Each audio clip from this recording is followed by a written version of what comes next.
Salut les 20 joueuses et 20 joueurs, bienvenue dans cette 20 jeux de dégustation, ici Swatch et aujourd'hui je vais vous expliquer les règles de Destinies. Destinies qui est un jeu de Michal Golubiowski et Philippe Milunski. Philippe Milunski qui a d'ailleurs réalisé d'autres jeux comme Magnum Sal pour les vieux de la vieille comme nous qui ont joué en son temps un très chouette jeu. Édité en français s'il vous plaît par Lucky Duck Games, donc c'est très chouette de voir un jeu comme ceci édité en français parce que c'est un jeu particulier, c'est un jeu narratif, une aventure, les joueurs vont vivre une aventure mais compétitif. Donc chaque joueur joue pour soi dans le cadre d'une aventure. En plus c'est de 1 à 3 joueurs, donc on ne pourra pas y jouer à 4. Et voilà, donc c'est un jeu vraiment très intéressant, un coup de cœur du moment, on peut le dire. Et voilà, voyons ensemble de quoi il en retourne. Voici comment débute un scénario de Destinies. Donc le jeu comprend 5 scénarios. Le premier est indépendant. Les 4 autres se suivent, mais vous pouvez les jouer toujours avec d'autres joueurs. Une fois qu'un scénario est joué, il est quasi impossible d'y rejouer puisqu'on le connaît. Vous pouvez néanmoins y rejouer, mais exactement avec les mêmes joueurs qui ont joué une première fois au scénario. Comme ça, ils ont tous le même avantage de connaître les tenants et aboutissants du scénario. Mais je vais dire, ça manque un petit peu de peps que de refaire un scénario. Donc, ce n'est pas pour ça un jeu destructif, hein. Donc, vous pouvez refaire les scénarios, c'est pas un souci. Il n'y a pas de matériel qui va disparaître ou changer, mais vous aurez moins l'effet de surprise et moins ces sensations de découverte, je dirais. Donc, vous lancez, ça se joue avec une application, hein, c'est un jeu en français, hein, tout est en français, narratif, ça se joue avec une application, un petit peu comme Chronicle of Crimes, du même éditeur d'ailleurs, et donc on lance le scénario, et puis chaque joueur va choisir un personnage. Vous voyez ici le personnage de la sorcière, et ce personnage a certains attributs, donc on va placer des jetons sur 4, 7, 11, 12, etc. de son plateau personnel. Donc vous voyez ici pour la sorcière, hein, en intelligence elle a 4, 7, 11, 12 et en dextérité 5, 8, 11, 12 et en puissance 5, 7, 11 et donc on va placer des petits jetons sur 4, 7, 11, 12, 5, 8, 11, 12 et 5, 7 et 11. Donc en plus, elle reçoit cette petite carte destinée, j'y reviens juste à l'instant. Elle reçoit un sou et elle reçoit un talisman, c'est un objet. Donc chaque personnage peut en cours de partie posséder 5 objets maximum. Quand vous en gagnez un 6e, vous devez en défausser un. Vous pouvez le défausser, réaliser son action, ou carrément le jeter. Et à ce moment-là, il est sorti du jeu, ou bien le jeter à l'endroit où vous êtes. Et à ce moment-là, on met un marqueur à l'endroit où vous êtes pour indiquer qu'il y a un talisman à cet endroit-là, et les autres personnages pourront aller le rechercher s'ils sont intéressés. Donc on place ça, et chaque joueur comme ça fait sa mise en place, tous les joueurs ont bien leur objet de départ et c'est parti. Et alors l'application va nous dire comment placer le terrain de départ. Donc vous voyez ici, ça c'est le terrain de départ. Il y a un deck de 60 terrains ici, donc c'est pour évidemment combler tous les scénarios. On place le premier terrain face visible et tous les autres terrains orthogonaux face cachée. Et donc on suit l'application, etc. Et donc il explique ce qu'on met sur chaque terrain, qu'est-ce qu'il faut mettre comme terrain. Donc l'application c'est un peu le maître du jeu qui va vous expliquer. Et puis ils disent ouais voilà, c'est au joueur noble à jouer. Et ce joueur donc est représenté sur le terrain par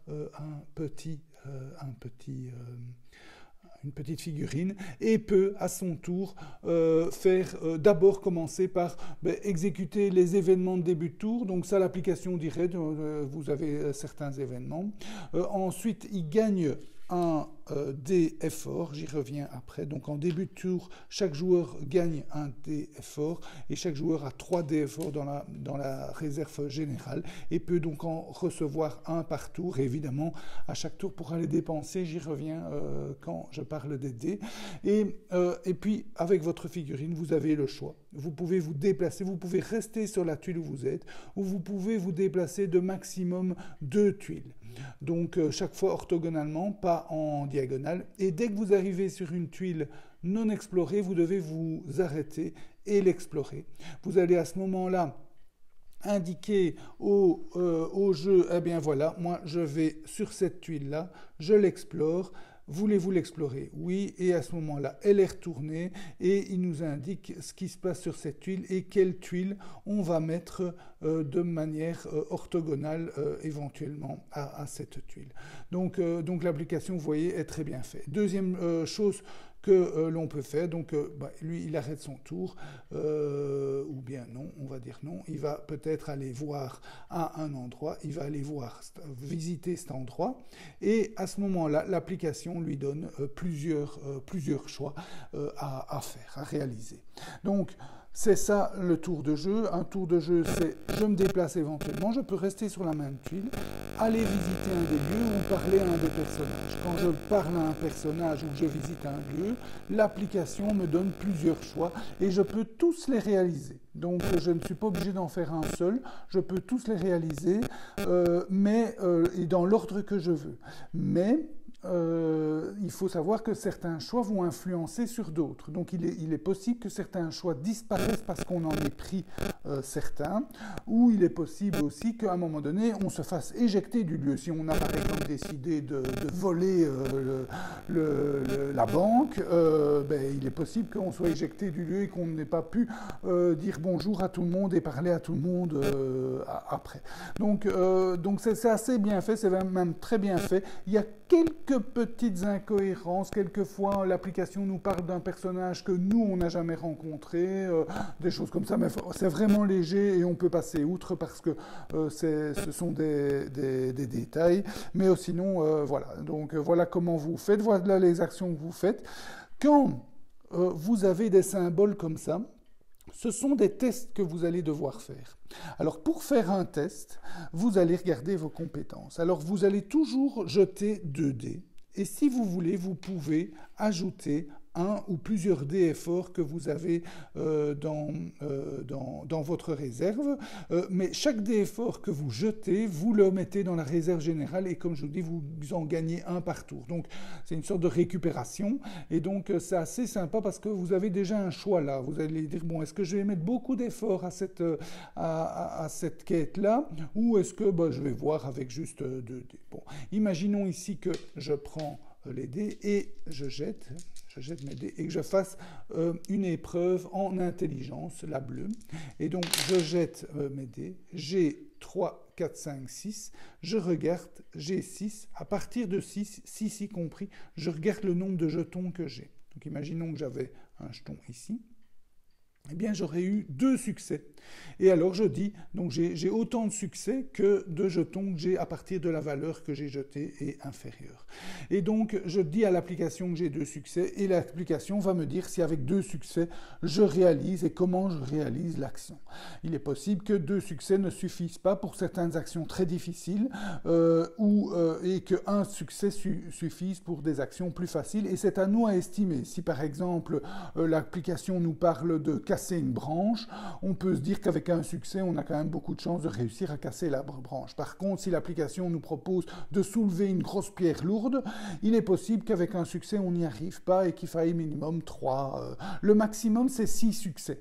Donc pour y arriver, ça va pas être évident puisque vous avez ici 4 succès potentiels, mais sur les dés forts, il y a aussi des faces comme ceci qui sont des faces succès automatiques. Donc si je faisais ça, ça, 4, j'ai 1 et 2 succès.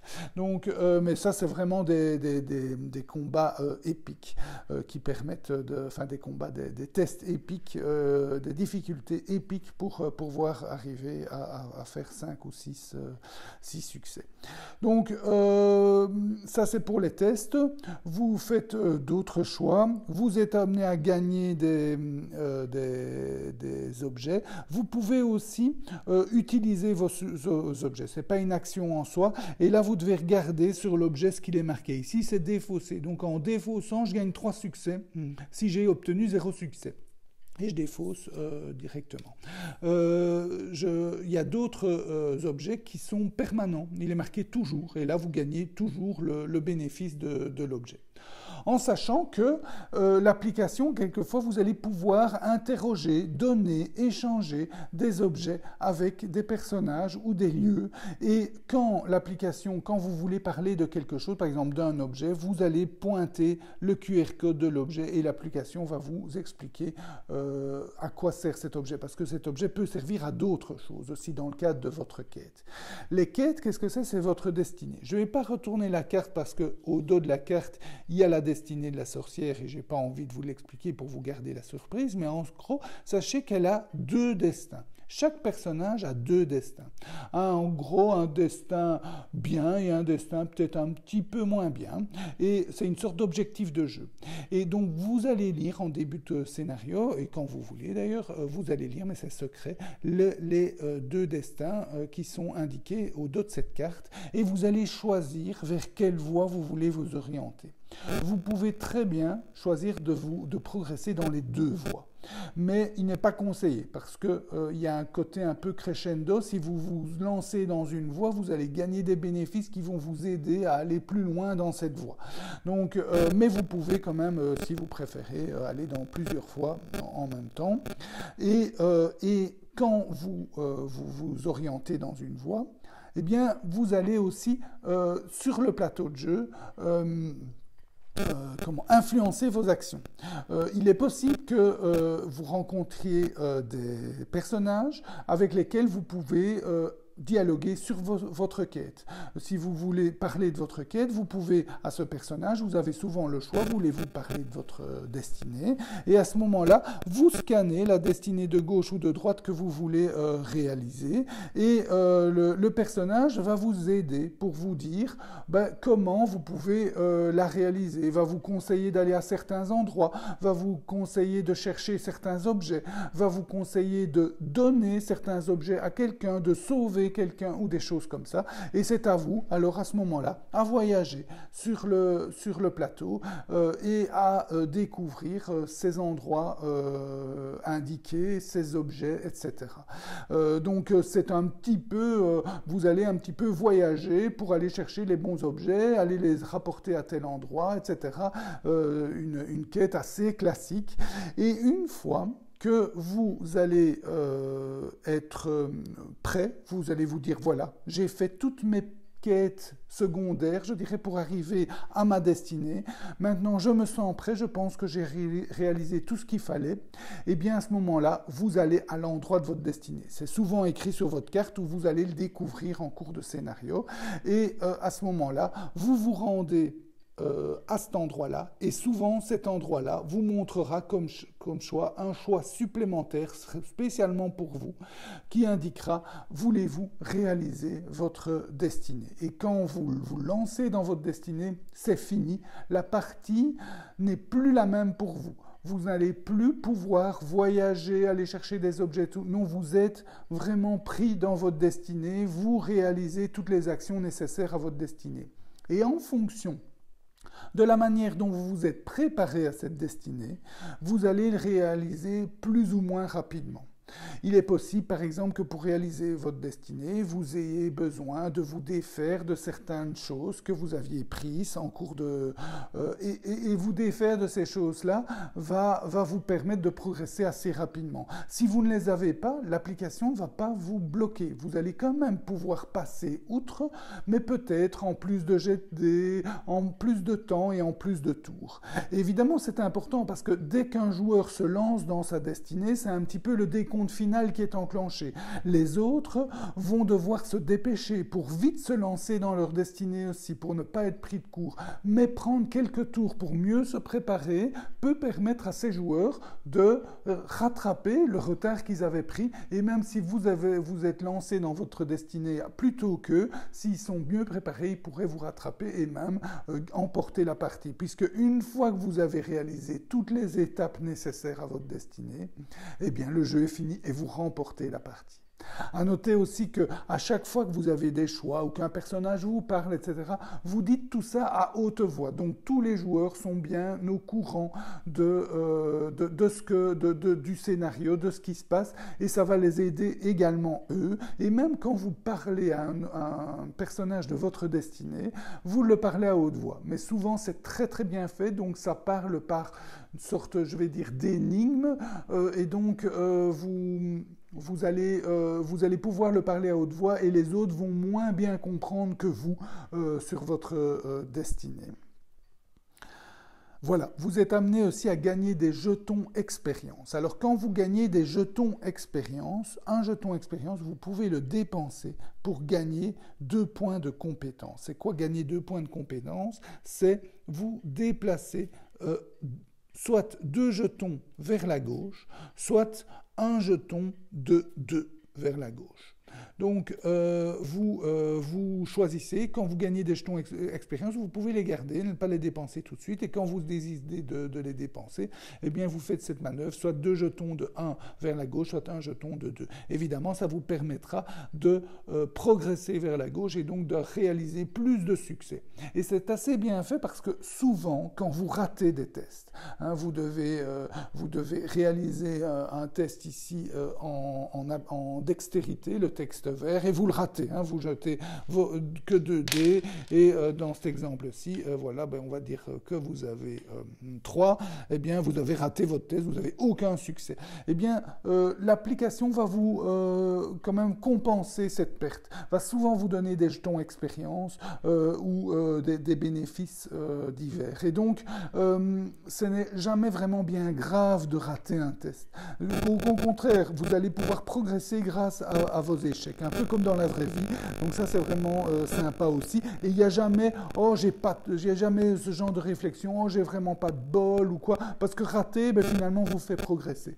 Donc ça, c'est bien sympa aussi dans l'application. Et vous allez aussi gagner des pièces d'or. Et avec cette pièce d'or, en fait, à certains endroits, vous allez rencontrer des gens qui vont vendre des objets. Et donc, vous avez le prix de vente ici. Et donc, vous allez pouvoir leur acheter des objets et même leur vendre. À certains endroits, vous allez même pouvoir vendre des objets, donc vous faire un peu d'argent, parce que cet argent peut vous servir à d'autres endroits dans le scénario. Et voilà, c'était donc l'explication des règles et la dégustation de Destiny. Alors Destiny, c'est vraiment un jeu que j'adore. Je suis plutôt cube en bois, donc c'est pas vraiment ma tasse de thé les jeux narratifs.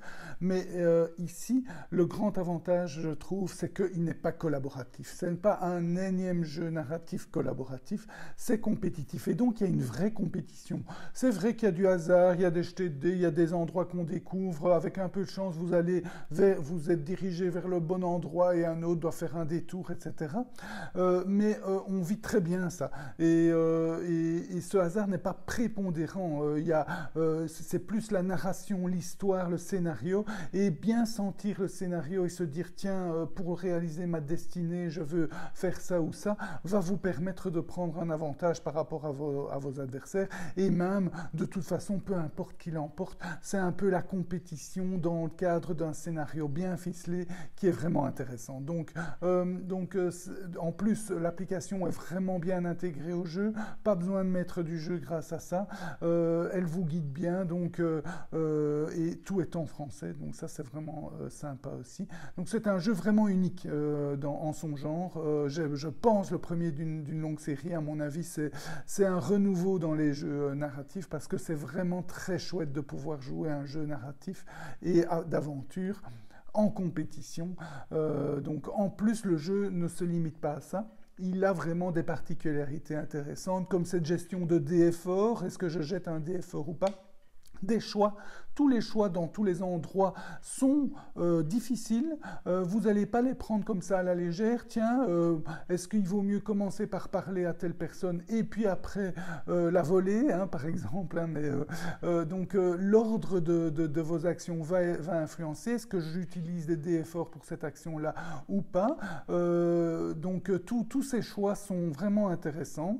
L'aspect exploration et découverte est évidemment très sympa.